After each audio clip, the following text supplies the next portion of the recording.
మంచిది ప్రియులారా, దేవుని వాక్యంలోకి వెళ్దాము. స్నేహం గురించి నిన్నటి దినాన బోధించుకొని ఉన్నాము. వాటిని కొనసాగింపుగా మరి చూద్దాం ప్రియులారా. ఇంకా చాలా విషయాలు ఉంటూ ఉన్నాయి, వాటిని మనము చూద్దాము. ఇర్మియా గ్రంథము, అంతకుముందు ప్రసంగి 9వ అధ్యాయము 1వ వచనాన్ని చూసినప్పుడు, నీతిమంతులను జ్ఞానులను వారి క్రియలను దేవుని వశమను సంగతి, స్నేహము చేయుట అయినను ద్వేషించుట అయినను మనుషుల వశము లేదను సంగతి, ఆది అంతయు వారి వలన కాదను సంగతి పూర్తిగా పరిశీలన చేయుటకై నా మనసు నిలిపి నిదానింప పూనుకొంటిని. ఈ లేఖనాన్ని మనం చూసినప్పుడు నీతిమంతునికి దుష్టునికి ఉన్నటువంటి ఆలోచన తేడా మనం చూడగలుగుతాం. నీతిమంతునికి మరి వేరే వారికి ఉన్నటువంటి తేడాను మనం గ్రహించగలుగుతాం.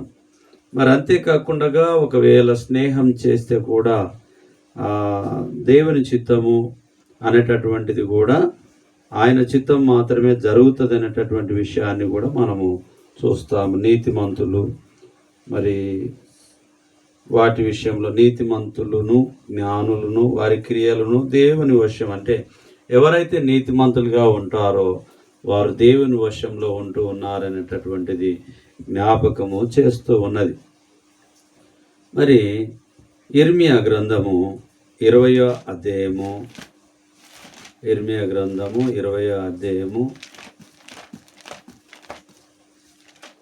అధ్యాయము 10వ వచనాన్ని చూద్దాం. 20:10 నలుదిక్కుల భయము అని అనేకులు గుసగుసలాడగా వింటిని.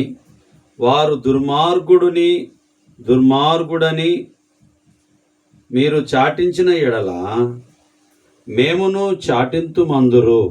అతడు ఒకవేళ చిక్కు పడునప్పుడు మనమతని పట్టుకొని అతని మీద పగ తీర్చుకుందుమని చెప్పుకొనుచు, నాకు స్నేహితులైన వారందరూ నేను పడిపోగా చూడవలనని కనిపెట్టుకొని ఉన్నారు.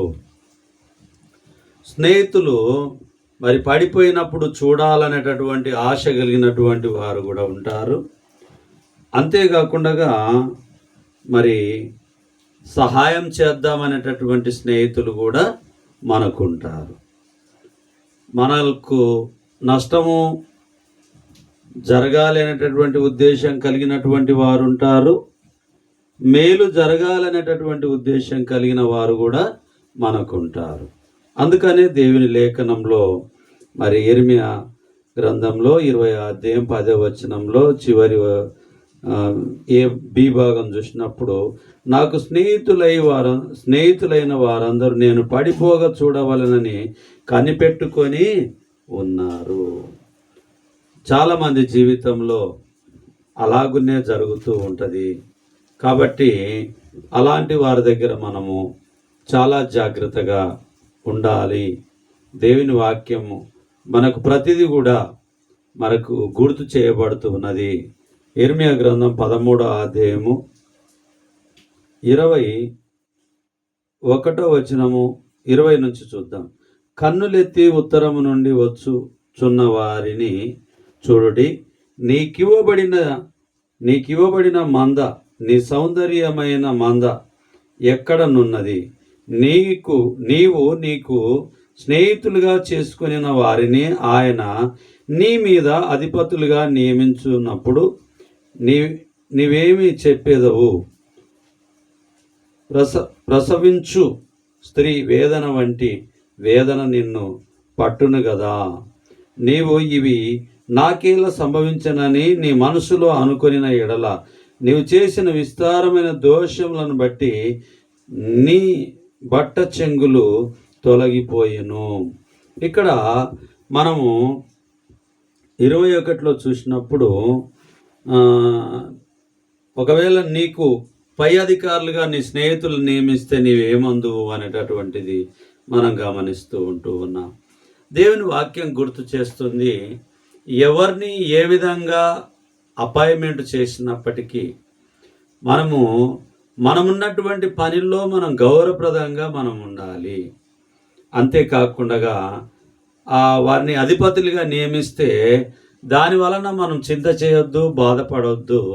మన పని మనము పరిపూర్ణంగా చేసేవారిగా మనం ఉండాలి. పైవారైన పర్వాలేదు స్నేహితులు, మనతో వారైన పర్వాలేదు స్నేహితులు, కింది వారైనా పర్వాలేదు స్నేహితులు.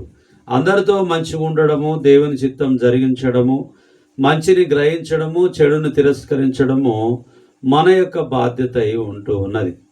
అది మనము జాగ్రత్తగా చూసుకోవాలి. అంతేకాకుండా మరి సామెతలు 17వ అధ్యాయము 18వ వచనం చూసినప్పుడు 17-18, తన పొరుగువానికి జామిని ఉండి పూటపడువాడు తెలివి మాలిన వాడు. 17:10, బుద్ధిహీనునికి 17:21, 17-18 వచనం. తన పొరుగువానికి జామిని ఉండి పూటపడువాడు తెలివి మాలిన వాడు. చాలామంది ప్రియులారా, చాలామందికి ఇక్కడ సహాయము చేయవద్దు అనేటటువంటి మాట కాదు, కానీ జాగ్రత్తగా ఉండమని చెప్పి వాక్యం మనకు చెప్తుంది. నీ నుంచి అయినటువంటి సహాయము చేయమని చెప్తుంది, ప్రేమించమని చెప్తుంది, ఆదరించమని చెప్తుంది. అంతేకాకుండా నీకు లేని వాటిని పంచమని అయితే చెప్పడం లేదు. తన పొరుగువానికి జామిని ఉండి పూటపడువాడు తెలివి మాలిన వాడు అంటే గుడ్డిగా మరి ఏది కూడా మనం నమ్మవద్దు అనేటటువంటిది దేవుని వాక్యం గుర్తు చేస్తూ ఉన్నది. స్నేహములో మరి గుడ్డిగా ఉండొద్దని చెప్పి గుర్తు చేయబడుతుంది. యోబు గ్రంథము 32వ అధ్యాయము 32వ అధ్యాయము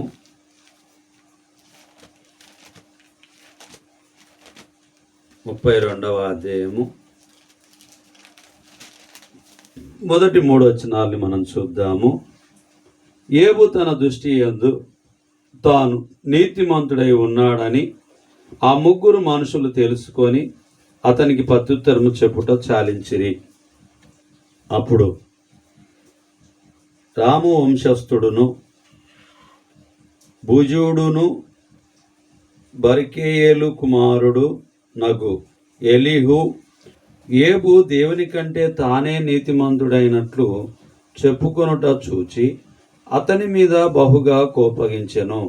మరియు యోబు యొక్క ముగ్గురు స్నేహితులు ప్రత్యుత్తరమేమీ చెప్పక యోబు మీద దోషం మోపినందుకు వారి మీద కూడా అతడు బహుగా కోపించెను. వారు ఎలీఫాజ్, ముగ్గురు స్నేహితులు ఉంటూ ఉన్నారు. ఎలీహు, ఎలీఫాజ్, ముగ్గురు స్నేహితులు ఉంటూ ఉన్నారు. ముగ్గురు స్నేహితులు కూడా మరి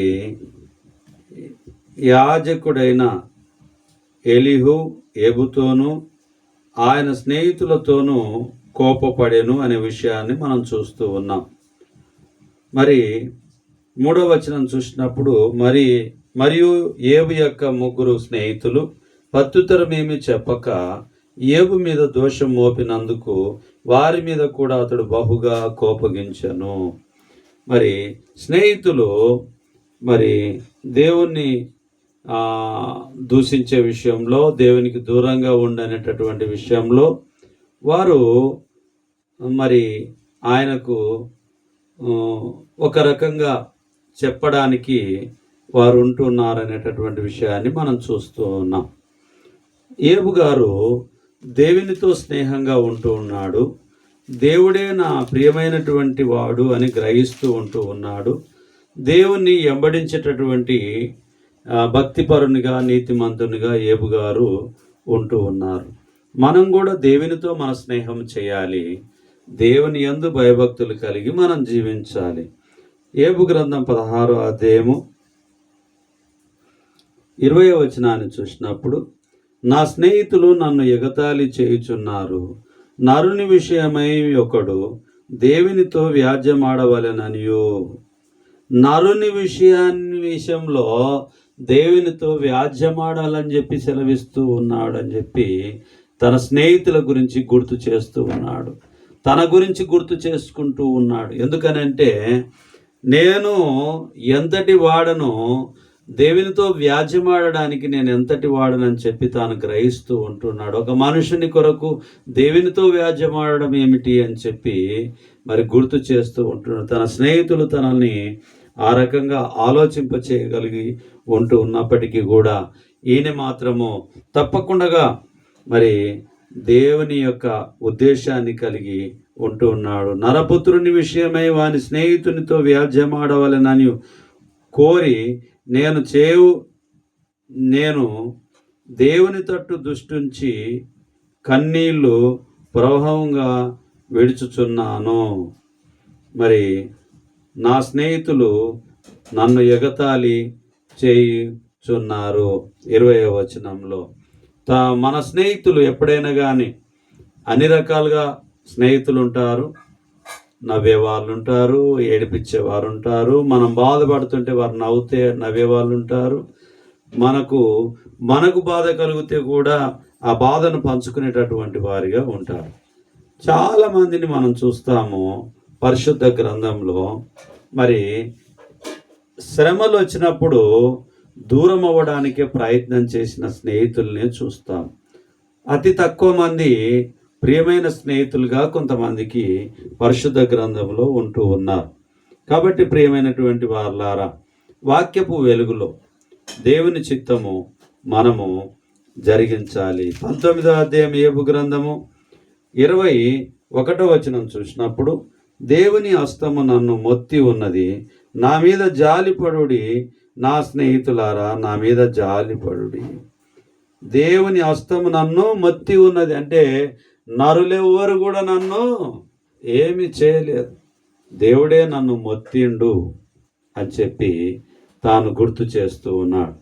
ఎందుకంటే ఆయన ఇది దేవుని వలన మాత్రమే జరుగుతుంది అనేటటువంటిది ఏబు గారు గ్రహించి ఉంటూ ఉన్నారు. దేవుడు మాత్రమే నన్ను మొత్తిండు అనేటటువంటి విషయాన్ని ఆయన గ్రహించి ఉంటూ ఉన్నాడు. కాబట్టి ప్రియమైనటువంటి వారులారా, మరి ఆయన మళ్ళీ ఆ మాటను చదువుదాము. 19వ అధ్యాయము 21వ వచనాన్ని చూసినప్పుడు, దేవుని హస్తము నన్ను మొత్తి ఉన్నది, నా మీద జాలిపడుడి, నా స్నేహితులారా నా మీద జాలిపడుడి. జాలి పడడానికి కొద్దిసేపు జాలి పడవచ్చు, కొద్ది కాలం జాలి పడవచ్చు, కానీ శాశ్వత కాలమైనటువంటి జాలి మనుషుల్లో లేకుంటుంది అనేటటువంటిది మనం గ్రహించాలి. అంతేకాకుండా మరి నెహెమియా గ్రంథానికి వెళ్ళినప్పుడు నెహెమియా 4వ అధ్యాయము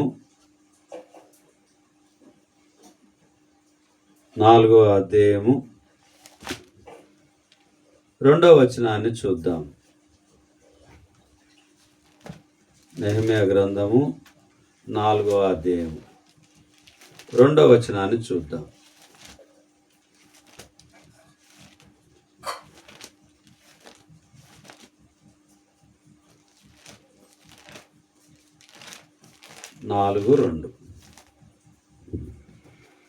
ఈ లేఖనం చూసినప్పుడు మొదటి నుంచి, మేము గోడ కట్టుచున్న సమాచారం విని సన్బల్టు మిగుల కోపగించి రౌద్రుడై యూదులను ఎగతాళి చేసి షమ్రోను దండువారి ఎదుటను తన స్నేహితుల ఎదుటను ఇట్లనెను, దుర్భరులైన ఈ యూదులు ఏమి చేయుదురో తనంతట తామే ఈ పని ముగింతురా, బలులు అర్పించి బలపరుచుకొందురా, ఒక దినమందే ముగింతురా, కాల్చబడిన చెత్తను కుప్పలుగా పడిన రాళ్లను మరలా బలమైనవిగా చేయుదురా. ఇక్కడ మనం ఆలోచన చేస్తే శత్రువులు నిందించినప్పుడు నెహెమ్యా గారు ప్రార్థన చేస్తున్నట్టుగా, ప్రార్థన పూర్వకంగా పనిని మొదలు పెడుతున్నట్టుగా మనం చూస్తూ ఉన్నాం. స్నేహితులు, శత్రువులు మరి ఎగతాళి చేస్తున్నప్పటికీ మరి దేవుని వైపు మరి నెహెమ్యా గారు ప్రార్థన పూర్వకంగా సిద్ధపడుతూ ఉంటున్నాడు. ప్రియ సహోదరుడా, నీవు కూడా నేను కూడా మనకేమైనా సమస్య ఎవరి వలన కలిగినప్పటికీ కూడా మనం పని ప్రారంభించుకోవాలనుకుంటే ప్రార్థన పూర్వకంగా పనిని ప్రారంభించుకొని ముందుకు కొనసాగేటటువంటి వారిగా ఉండాలి. దేవుడు తప్పకుండా మనకు సహాయం చేస్తాడు. తప్పకుండా ఆయన మన యందు ఏమి జరిగించాలనో అది జరిగిస్తూ ఉంటున్నాడు. నీ తోడు లేక, నీ ప్రేమ లేక ఇలలోన ఏ ప్రాణి నిలువలేదు. అడవి పువ్వులే నీ ప్రేమ పొందగా, నా ప్రార్థన ఆలకించుమా ప్రభువా, నా ప్రార్థన ఆలకించుమా. ఎన్ని తలచినా ఏది అడిగినా జరిగేది దేవుని చిత్తమే అనేటటువంటిది మనము అంగీకరించుకునేటటువంటి వారిగా ఉన్నాము. అంతేకాకుండా ఇర్మియా గ్రంథము 30వ అధ్యాయము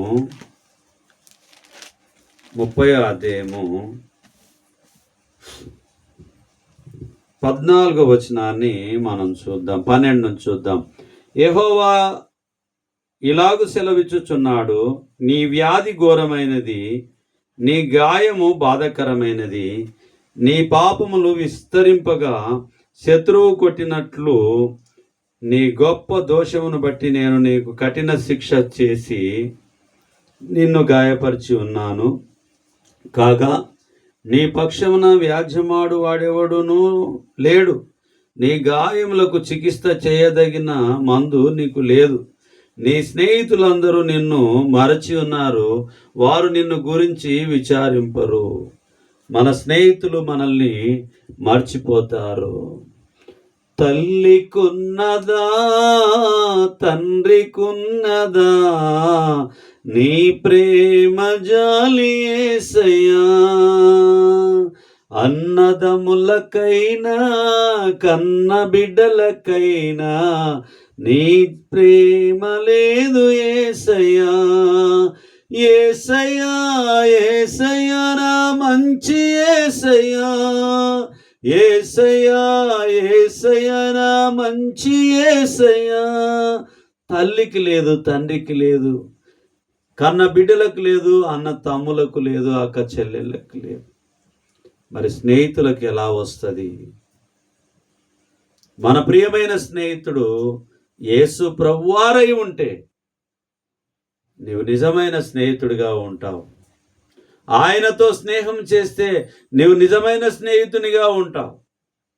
ఆయనను కాకుండా ఆయన కన్నా ఎక్కువ ఎవరిని ప్రేమించి స్నేహం చేసినా నీవు మోసపోతావు. ప్రియమైనటువంటి సహోదరి సహోదరులారా, నీవు నేను మోసపోతామనేటటువంటిది జ్ఞాపకం ఉంచుకోవాలి.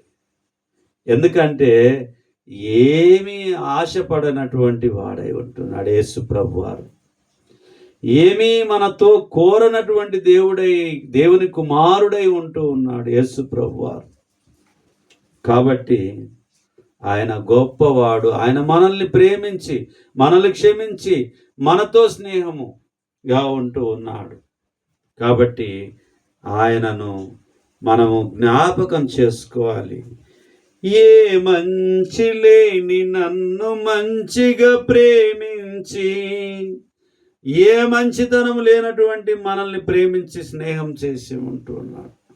మన ప్రియమైన స్నేహితుడు ఎవరు అని అంటే యేసుక్రీస్తు ప్రభువారు అనేటటువంటిది జ్ఞాపకం ఉంచుకోవాలి. యోహాను సువార్తలో 15వ అధ్యాయాన్ని మనం చూస్తే, నేను నిజమైన ద్రాక్షావల్లిని, నా తండ్రి వ్యవసాయకుడు. నేను నిజమైన ద్రాక్షావల్లిని, నా తండ్రి వ్యవసాయకుడు. 7వ వచనం, నా యందు మీరును మీ యందు నా మాటలను నిలిచి ఉండిన ఎడల మీకేది ఇష్టమో అడుగుడి. 13వ వచనము, తన స్నేహితుల కొరకు తన ప్రాణము పెట్టిన వాని కంటే ఎక్కువ ప్రేమ గలవాడును లేడు. నేను మీకు ఆజ్ఞాపించిన వాటిని చేసిన ఎడల మీరు నా స్నేహితులై ఉందురు.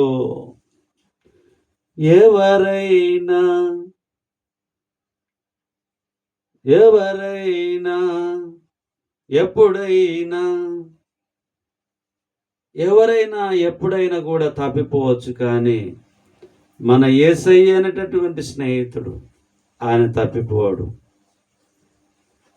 ఆయన సహాయకునిగా ఉన్నాడు. ఆయన నెమ్మదినిచ్చేవాడిగా ఉంటూ ఉన్నాడు. ఆయన ఆశ్రయ దుర్గంగా ఉంటూ ఉన్నాడు. మన ప్రియాతి ప్రియమైనటువంటి తండ్రి పంపబడిన కుమారుడై ఉంటూ ఉన్నాడు. మన పక్షాన ఉండి తన ప్రాణాన్ని బలిగా అర్పించిన ప్రియమైన స్నేహితుడై ఉంటూ ఉన్నాడు యేసు ప్రభువారు. కాబట్టి ఆయన కన్నా మంచి స్నేహితుడు, ఆయన కన్నా మన జీవిత కాలమంతా ప్రేమించే స్నేహితుడు ఇంకెవ్వరు కూడా లేకుంటారు.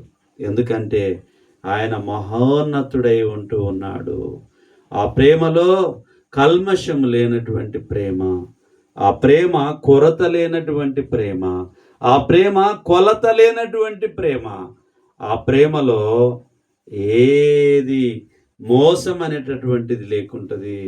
మానవుడు ఒకవేళ ప్రేమిస్తే అందులో ఏదైనా కల్తీ ఉండొచ్చు, కానీ దేవుని ప్రేమలో ఏమాత్రము కల్తీ లేదు, కల్మషము లేదు. ఆయన సంఘమును ప్రేమించినప్పుడు అది ముడతైనను కలంకమైనను అట్టిది మరి ఏదైనను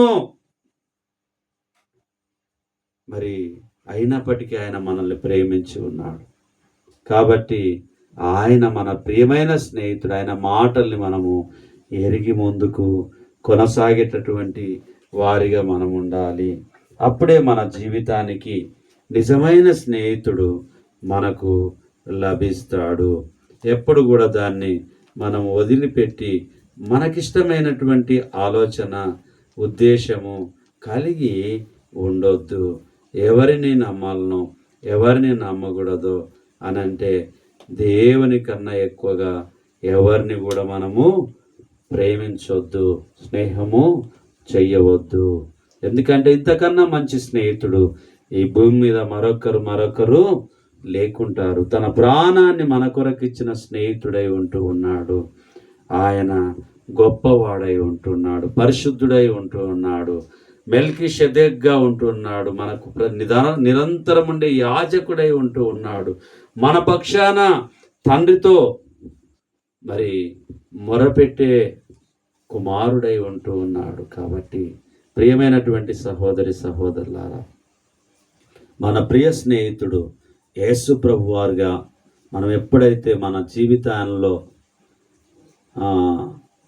ఆయనను మన హృదయంలో ఉంచుకుంటామో ఆయన మనకు ప్రతి విషయంలో సహాయం చేస్తూ కష్టకాలంలో జ్ఞానముతో మనల్ని నడిపించే దేవుడై ఉంటూ ఉన్నాడు. మరి పాపంలో పడిపోకుండా పరిశుద్ధంగా జీవించడానికి హెచ్చరిక చేసిన మాటలై ఉంటూ ఉన్నాయి. నీ జీవితం నా జీవితము దేవుని ఎదుట మరి యోగ్యంగా ఉండాలని చెప్పి దేవుని వాక్యము మనకు గుర్తు చేయబడుతూ ఉన్నది. కాబట్టి ప్రియమైనటువంటి వారలారా, మనం ఎప్పుడు కూడా నిరాశ చెందొద్దు, నిస్పృహలో బలి కావద్దు. దేవుని వాక్యము సత్యమైనది, అది నిత్యమైంది. సత్యమందు వారిని ప్రతిష్ఠింప చేయడి, నీ మాటలే సత్యము. కాబట్టి యేసు ప్రభు వారి దగ్గర మన స్నేహమై ఉండాలి. ఆయనతో మరి ప్రతిరోజు స్నేహం చేస్తూ ఉండాలి. పరిశుద్ధ గ్రంథాన్ని ప్రతిరోజు మనము ధ్యానం చేస్తూ ఉండాలి. యేసు ఉన్న ఇంటిలో పాటలు, యేసు ఉన్న ఇంటిలో ప్రార్థన, యేసు ఉన్న ఇంటిలో వాక్యము, ఇవన్నీ మనం కలిగి ఉండాలి. ఆయనతో దేవుడు ఆత్మ గనక ఆయనను ఆరాధించువారు ఆత్మతోనూ సత్యముతోనూ ఆరాధింపవలెను. ఆయన మన ప్రియమైనటువంటి స్నేహితుడై ఉంటూ ఉన్నాడు. మనం చెడ్డవారైనప్పటికీ కూడా మనల్ని ప్రేమించిన స్నేహితుడై ఉంటున్నాడు. మనం చెడ్డవారమైనప్పటికీ, పాపులమై ఉన్నప్పటికీ మన కొరకు ప్రాణం పెట్టిన స్నేహితుడై ఉంటూ ఉన్నాడు. కాబట్టి ప్రియమైనటువంటి వారులారా, అలాంటి స్నేహితుడు భూమి మీద ఎవరు మనకు లభించరు. కాబట్టి ఆయనతో మన స్నేహాన్ని కొనసాగిద్దాం. చిన్ని ప్రార్థన చేసుకుందాం. మహోన్నతుడా, మహాగణుడా, పరిశుద్ధుడా, మీ పరిశుద్ధమైన నామాన్ని బట్టి మీకు వందనాలు నాయన. మీ కుమారుణ్ణి ఈ లోకానికి పంపించినందుకు వందనాలు నాయన. మా యొక్క పాపమును మోసుకొని సిలువ మ్రాను మీద తన ప్రాణాన్ని అర్పించి మా పాపములన్నిటిని క్షమించి మమ్మల్ని ప్రేమించి మమ్మల్ని స్నేహితులుగా చేసుకున్నాం. మీ కుమారుని బట్టి మీకు వందనాలు చెల్లించుకుంటున్నాం నాయన. వాక్యాన్ని వీక్షిస్తున్న మా ప్రియులందరినీ నాయన దీవించి ఆశీర్వదించమని ప్రార్థిస్తూ ఉన్నాం. పరిచర్య నిమిత్తం సహాయపడుతున్న ప్రతి ఒక్కరిని దీవించి ఆశీర్వదించమని ప్రార్థిస్తున్నాం. దీన్ దయాళయ్య గారి కుటుంబాన్ని మీరు జ్ఞాపకం చేసుకోండి, వారి పరిచర్యను జ్ఞాపకం చేసుకోండి నాయన. 30 అంతలుగా 60 అంతలుగా 100 అంతలుగా మీరు ఆశీర్వదించమని ప్రార్థిస్తూ ఉన్నాం నాయన. వారి రాకపోకల్లో మీరు తోడుగా ఉండమని నాయన, మీరు కృప చూపించి సహాయం చేయమని. అంతేకాకుండా నాయన, మరి మొన్నటి దినాన చనిపోయినటువంటి సహోదరి వదినమ్మ అనంతమ్మ గారు, అలాగనే అక్క శాంతమ్మ గారిని బట్టి నాయన మీరు జ్ఞాపకం చేసుకోండి. ఆ కుటుంబాలను ఓదార్చండి, ఆదరించండి నాయన. మీరు కృపచేత మీరు మాత్రమే ఆదరించగలుగుతారు, మీరు మాత్రమే వారికి ధైర్యం చెప్పగలుగుతారు నాయన. మీ ప్రేమ చేత ఆ కుటుంబాల్లో నాయన వారి కుమారులకు, కుమార్తెలకు, కోడళ్ళకు, మనమన్లకు, మనమరాళ్లకు, కుమార్తెలకు సమస్తము నాయన మీరు దీవించి ఆశీర్వదించమని, ఆ యొక్క కుటుంబంలో నాయన నెమ్మదిని, సమాధానాన్ని మీరు అనుగ్రహించమని, వాక్యాన్ని వీక్షిస్తున్న మా ప్రియుల కుటుంబాల్లో నాయన ఏ అవసరత, ఏ అక్కర కలిగి ఉన్నారో నాయన, హృదయాంతరంగాన్ని ఎరిగిన దేవుడై ఉంటున్నారు నాయన. దయతో కనికరించి ఆ కుటుంబాలన్నిటికీ నాయన మీ కృప చొప్పున మీరు సహాయం చేసి మీరు మహిమ పొందమని ఈ మనవులు మీ కుమారుడు మా ప్రాణరక్షకుడు నజరేయుడైన యేసు నామములో ప్రార్థించుచున్నాము తండ్రి. ఆమేన్. ఆమేన్. అందరికి ప్రభు నామమున వందనాలు.